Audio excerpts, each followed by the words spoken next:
All of the planets in the Crystal Empire had been deprived of their resources, and their civilizations had fallen under their control. The destruction of the mighty fleet and opposition before Earth could even begin was meant to be another milestone on the Council's agenda. They had casually examined the facts regarding their extensive record of victories. Imagine a little blue planet filled with primordial life species, almost reaching Type 0 on the Kardashev scale. Their communications were comically simple electromagnetic waves that exposed their lack of higher powers. Zarak, the CXL commander of scientific operations, grinned while leaning back in his chair. "Defenseless," he said, his talons tapping against the control panel. Gorin, his second-in-command, stood by with a certain sense of satisfaction, reviewing the last reports. Humans, they called themselves that, still relied on energy from fossil fuels, and their most sophisticated. Weaponry was projectile-based, barely making it to their atmosphere. "This will end before it begins," Zarak nodded, getting the invasion fleet ready. In their conceit, the Crystal viewed Earth as a simple assignment, having destroyed entire empires. This will be quick and simple, Zarak thought. With fleets that spanned solar systems, humans, by comparison, were nothing more than ants to be brushed aside. The decision to attack had been reached without hesitation. Zaro's fleet, the vanguard of the Empire, was already en route. As the extraterrestrial ships neared Earth, Zarak examined the planet's statistics once more. He found that the human population was split into different groups, always at odds with each other. Their military units were ridiculously antiquated. Jets, ground soldiers, and nuclear weapons that lacked the unity of the more developed species the Crystal had encountered. Due to Zaro's overconfidence, the human cities were dispersed throughout the world with inadequate defenses. Boran scoffed at the fact that they weren't even aware of their approach. Zarak laughed. "Of course not. Why would they? They don't have the technology to detect us before it's too late." The Crystal Empire had, according to the typical pattern, taken over dozens of worlds, including Earth, using superior technology to overrun the defenders, conquer the populace, and deplete the planet's resources. The survivors were left to rebuild under the broken Kexel regime. As their enormous fleet moved into Earth's atmosphere, hidden from the primitive people's notice, Zarak gave himself a brief moment to think. Maybe it was the mission's simplicity, or perhaps the prospect of yet another flawless conquest, but something about it felt tedious and ordinary. There was no longer any excitement to this invasion. It felt like just another routine operation. The ships were invisible to the primitive humans because of their cloaking technology, which allowed them to enter Earth's atmosphere unnoticed. Satellites were in orbit around the planet, and Zarak had ordered a phased assault that would first disable human communication systems, followed by a quick invasion of major towns worldwide. Earth appeared to be sleeping as cities were unaware of the silent ships until the invaders arrived, twinkling in the darkness. Zarak entered a few commands into his console, and the first wave of the assault began. In a matter of seconds, satellites were destroyed, and the planet's communication networks went down. People were left perplexed as their radios, phones, and televisions abruptly died, and any alerts were unable to be issued. As directed by Zarak, the next step was to move forward with the ground attack, certain that by sunrise, troops from the Crystal Empire would land on Earth in synchrony, close to key human cities. The operation was carefully organized for each of the population centers. Crystal troops had personal shields that made them impervious to harm and energy weapons that could destroy human tanks. Earth's forces would surely employ the first line of defense, rudimentary ballistic projectiles. But they were no match for the technologically advanced invaders. Human military bases were destroyed before their people could even arrive, and interactions were brief and predictable. Fighter jets rushed to intercept the invaders after realizing what was happening, but they were swatted out of the sky by Zarek's fleet, easily slicing past Earth's weak defenses before the Chrysel drones could fire a single volley. Zarak observed the invasion unfold in the control room of his flagship, a contented smile on his face. The Chrysel warriors, accompanied by little resistance, swept through human cities. Citizens fled in fear, dispersing like ants before the power of their energy guns. "Of course, as I anticipated," Zarak muttered, turning to Goran. "Earth will belong to us by the end of this cycle." However, there was a disturbing element in the reports. Despite being fragmented, the resistance did not completely disappear.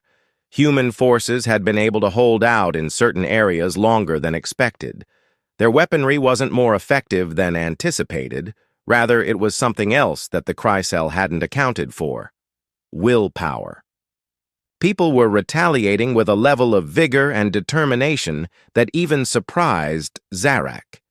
He rejected the idea that it made no difference because the result was certain on the surface. Despite being vastly outmatched, human forces on the ground were fighting for their lives. Guerrilla tactics were used, and makeshift defenses were built in desperation. Soon, tales began to surface of people refusing to give up, even as entire cities were overrun by the Chrysel advance. Through sheer bravery, individual human warriors defeated CXL troops after ambushing a Chrysel patrol using homemade explosives manufactured from common household items. Tiny, seemingly inconsequential acts of rebellion, yet they started to accumulate. In their prior conquests of other species, the Chrysel had never faced this type of resistance. The people would either run away or give up when they witnessed the Empire's tremendous power. But humans were different. Zarak scowled as more reports surfaced, indicating that they were unsure of when to quit. The human resistance continued, more regularly than he would have liked. Despite their technology being inferior, they were fighting back with a relentless will. Zarak began to realize that this world, this conquest, would be far more complicated than he'd anticipated. Caught off guard, their plans to crush weaker worlds weren't working. The Chrysel had been ready, and the humans were adjusting more quickly than any other species they had come across, to contend with armies, but they were unprepared for a whole populace to become guerrilla fighters. Soldiers, civilians, and all military personnel joined together to form a single front.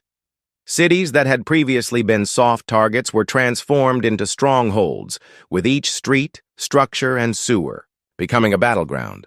During the Battle of Los Angeles, one of the most remarkable displays of human ingenuity occurred as part of the defense. In an attempt to destroy the city, the Chrysel mounted a massive onslaught. They landed troops in a matter of hours, put up blockades, and started pushing. But what happened next was unexpected. Instead of a straightforward, disjointed defense, the humans booby-trapped entire districts and routes. Roads had been mined, supply routes were attacked at every turn, and buildings were set up to collapse. The Chrysel advanced walkers, massive, mechanical creatures equipped with powerful plasma cannons, into narrow lanes. When these imposing machines' size became an issue, their intended terror turned into sitting targets, not only in Los Angeles, but around the world. Humans used their understanding of the topography to change the course of the forest, making surprise strikes and then vanishing. Fighters took advantage of the dense underbrush and trees. Snipers positioned themselves in areas the Chrysel couldn't, readily reach before the CXLE could strike back in the highlands. Human submarines and stealth boats harassed the critical ships in the seas using strategies that the invaders could not have anticipated. When human morale increased, what had earlier been a desperate conflict evolved into a direct act of defiance against an empire that had underestimated them. Each minor triumph and each damaged critical unit sent a powerful message to the Chrysel. Earth wouldn't collapse without a fight. Consequently, their forces, which had previously been dispersed throughout several planets, were now focusing more intently on Earth. But even that wasn't sufficient to defeat the humans. For the first time in Chrysel history, the Empire transformed. What ought to have been a quick conquest into a protracted conflict. The Chrysel were engaged in a war of attrition. Their ships and armaments were superior, but each day the humans were learning more, adjusting more quickly, and striking more forcefully. Zero was annoyed by the poor progress, and more extreme measures were ordered. Civilians were targeted in an attempt to lower human morale, but this strategy failed. Instead of capitulation, it made the humans more irate and unified, and Chrysel's savagery only strengthened their determination. Many civilians had already been relocated to subterranean bunkers as a result of mass evacuations. They were hiding in covert locations, providing intelligence to aid in the war effort, constructing weaponry and educating fighters. The Chrysel Empire had never faced anything like this. They were accustomed to using overwhelming force and terror to rule, but Earth was different. Rather than breaking, the humans adapted and discovered methods to interfere with KXL battalions, communication channels, jamming their signals, and providing false information. The Chrysel were misled by erroneous intelligence, trapped in the crossfire, and destroyed. One of the most critical points was when human hackers breached the encrypted communications of the KXL to discover the invaders' combat preparations. By the time Zarnak realized his plans had been jeopardized, the humans had already dealt the Chrysel significant blows. As the conflict progressed, something else altered how humanity viewed itself. This wasn't merely a fight for survival. It had become a struggle for the future. Politics and boundaries had historically separated people. But now, recognizing a shared foe, soldiers from several countries united. They fought alongside each other, exchanging weapons and tactics. Ordinary citizens who had never fired a pistol before turned into fighters for their homes and planet. In the lengthy history of the Chrysel Empire's conquest, they had never had to contend with their homes, families, or planet. Every time the humans tried to outthink, outflank, or overwhelm, the invaders, the Chrysel, launched a fresh counterattack. They believed they were facing a primitive species, but they discovered too late